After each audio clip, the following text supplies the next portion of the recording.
Keep your primary relationship strong and all other relationships will be alright. Your primary relationship is with truth. তোমার প্রাথমিক সম্পর্ক দৃঢ় থাকলে তোমার অন্যান্য সমস্ত সম্পর্ক ঠিক থাকবে। তোমার প্রাথমিক সম্পর্ক শুধুমাত্র সত্যের সঙ্গে রয়েছে।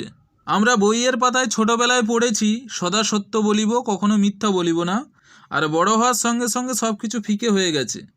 বর্তমান দিনে সমাজ যেন চিৎকার করে বলছে সত্যতা দুর্বলতার প্রতীক, সত্য কেবল বইয়ের পাতার জন্য, মিথ্যা ছাড়া বাঁচা অসম্ভব।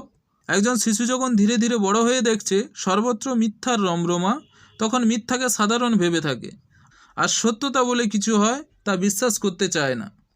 একটা 100 জন ছাত্রছাত্রীর ক্লাসে 50 জন মিথ্যা আর 50 জন সত্য স্বীকার করলে বলা যায় 50% মিথ্যা আছে আর 50% সত্য আছে।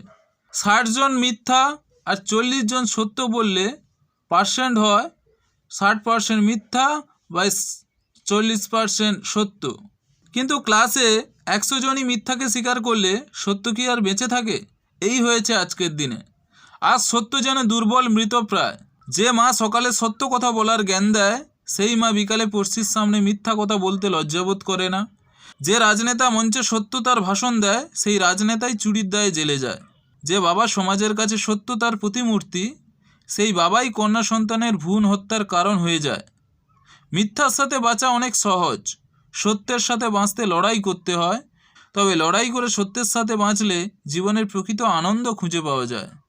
আমরা মনে করি বর্তমান দিনে সত্যের সাথে বাঁচা সম্ভব নয়। ব্যাপারটা এমন নয়। সত্যের সাথে বাঁচতে সবসময়ই লড়াই করতে হয়েছে। সত্যের সাথে বাঁচা কষ্টকর হলেও অসম্ভব নয়। মিথ্যার ঘেরাটোপে যে সম্পর্ক তৈরি হয়, সে তো প্রথম দিন থেকেই মৃত। প্রেমিক মনের আসল সত্য লুকিয়ে রেখে প্রেমিকাকে বলে তোমায় ভালোবাসি, প্রেমিকাও একই কথা বলে।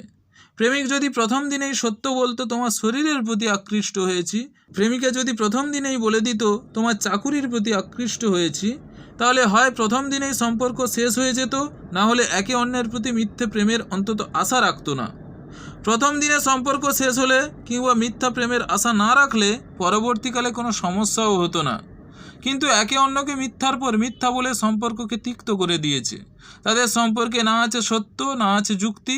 একটা মিথ্যা ঢাকতে যেমন আরও 10টা মিথ্যা বলতে হয়, তেমনি দেহভোগ আর অর্থভোগ সত্যকে চাপা দিতে 1000 মিথ্যা আনতে হয়।